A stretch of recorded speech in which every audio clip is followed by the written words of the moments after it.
Hi friends! We've had some rain.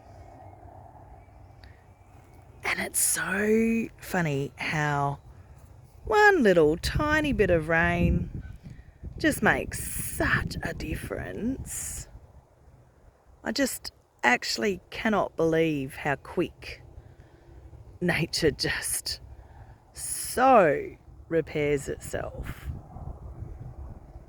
Well, not repairs itself, how quick it just grows and just flourishes when it's got the right environment. That's what I'm so impressed about. And this grass was dead last week, and when I was walking here, it was so dead that you could hear every step I took.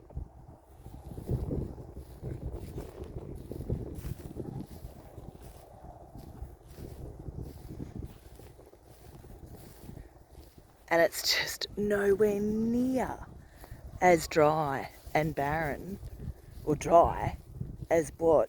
Well, it's not barren as well, because look at the green coming up everywhere. And as I said, you get 1, 2, 3 bits of green, you put them all together, and that just makes the whole paddock green. It's unbelievable. Honestly, it is just so unbelievable how quick this changes. Like this, mind you, this, I really do believe I have a spring here, because look how green this is, and this was green the whole way through summer. So I do believe that the water is not only, underground, it's quite close, to, it's sitting on top. And it makes sense because my dam never dries out. I mean, we've had one of the hottest, driest summers on record, and my dam still has water.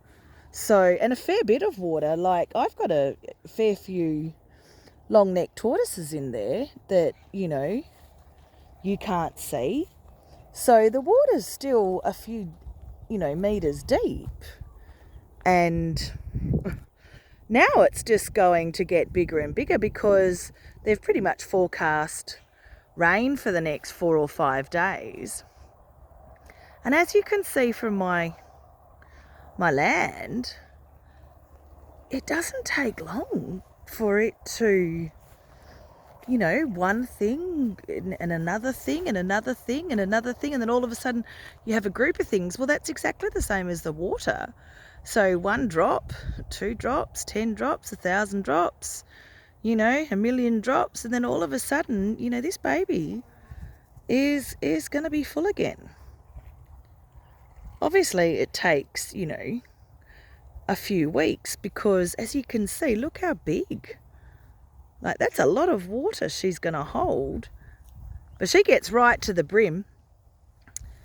And then my brook, and I will be making sure that this brook is full of bulrushes and reeds and,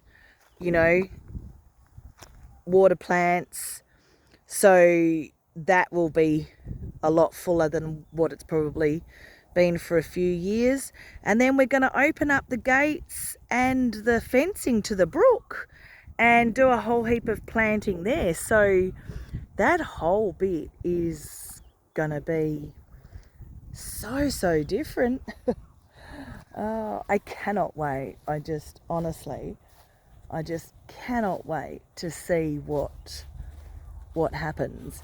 I've walked down to the dam, but I'm going to go home, get my little car and a heap of seedlings that I bought. I bought a heap of tube stock natives, and I'm going to come back and plant a few and,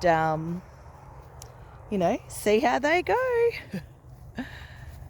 But I'm like a a little child waiting for Christmas. You know, it's so exciting to see what happens when you add plants, mulch, love, attention. You know, I just cannot wait. It is just going to be so exciting. It's going to be so exciting to watch, to see what happens when you plant them together. Because one of the things I've really noticed in nature is the plants that are, or the trees, doesn't matter what it is, that are grouped together are the ones that survive the best. And it doesn't matter what climate or what environment you put them in, but all of my trees that are hanging out together are the ones that have gone the best. And then the ones that, you know, were by themselves, which is, you know, my wood piles that sit out in my paddock. I've got, look, there's 2 there. Well, they are actually fallen trees that the old owner just left there. And I've decided I was going to burn them. Obviously in winter, when all the little creatures that live in there, or call it home, are gone. But now I'm actually going to add soil around the side of it, the side of the tree trunk, the fallen tree trunk, and then I'm going to plant some natives in winter, and they will be my first little garden, native gardens that I'll start in the paddocks. And the reason I'm doing them there is because I've already got those trees, but also the native animals already go around them, so they know that they, you know, can't just walk over them. So I think it will be safer for the little seedlings as well to be there, and then that way, you know, nothing's getting to them, nothing's knocking them, nothing's running into them, or, you know, surprised by them. Because it will be interesting to see how I end up planting around this brook. I'll probably, you know what, do the same thing. You know this big, beautiful fallen tree? I'll probably plant a heap of natives around her. And then, because look, she's out on her own, you can see why she fell over. She didn't have any friends there to support her. So if we give her lots of support and then go out from her, I think that's a really good starting point. And then I'll probably do the same thing with these 2 little ones that have come up here and here. And then I'll probably do the same with these ones here. I already know I'm going to plant some native bushes in between these. And as I was saying before, the animals already know to go around them and stuff, so they're aware of them. So by changing this probably isn't going to make as big a difference if, you know, I was, you know, just went out in the middle of nowhere and started planting. So that's Pammy's theory. But as I said, I watch what goes on, and I'm very aware of what I, you know, have added and what that's doing. So I know that if you do put them together, I know that works, because that's what's happened in my barley garden. And because that actually got no water over summer at all, I pretty much watered it twice in like 4 months. So it pretty much just survived by itself. And the ones that were grouped together, they actually flourished under exactly the same conditions as the ones that were by themselves. So it just goes to show you that, we need each other. And it doesn't matter if you're a plant, human, dog. I mean, George and Charlie are literally best friends. And, I'm on the track to walk home. And if I started walking home, Georgie would stop me because Charlie's not with us. He's gone to go and see what he's doing now because Charlie's over at the start of the brook there. But honestly, they are best friends. They do everything together. And they're typical brothers. Every now and again, they'll have a little tiff or they'll, hurt each other, accidentally. And, but 5 minutes later or 1 second later, Kelpies don't hold, dogs don't hold grudges. They're best friends again.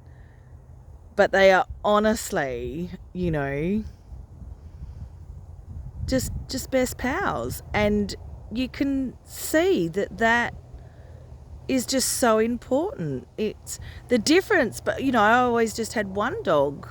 And the difference between having one dog and then having brothers is just huge. As I said, they are best friends. And it's actually easier because they, always have a mate and always have someone to play with and stuff. So, they are spoilt rotten too.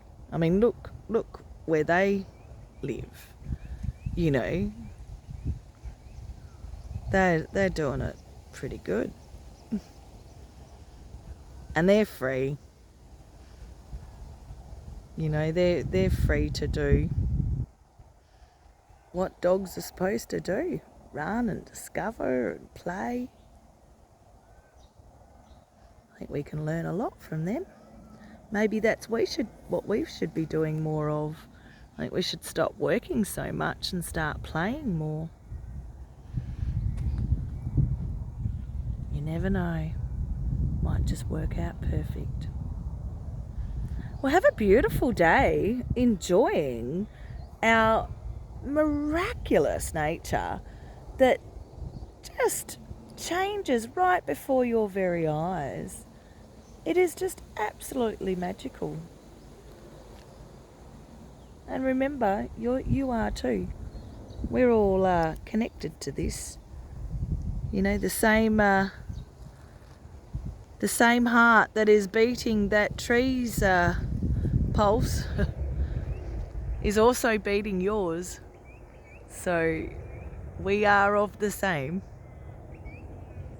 And the same one that's beating Charlie, is beating you and me. It's an amazing thing when you think about it, that this is what we're connected to. And we forget that,